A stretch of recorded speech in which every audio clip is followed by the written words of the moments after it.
听力考试。今天什么代课老师？小麦皮。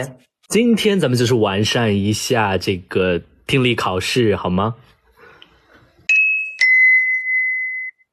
听力考试正式开始，请看听力部分第一节。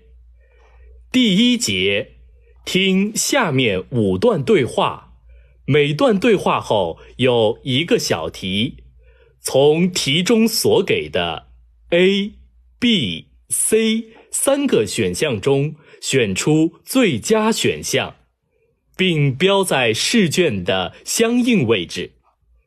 听完每段对话后，你都有10秒钟的时间来回答有关小题和阅读下一小题。每段对话仅读1遍。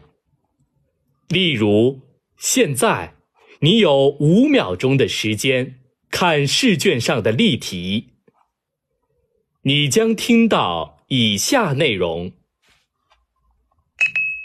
Excuse me, can you tell me how much the shirt is? Yes, it's $9.15. 你将有5秒钟的时间将正确答案标在试卷上。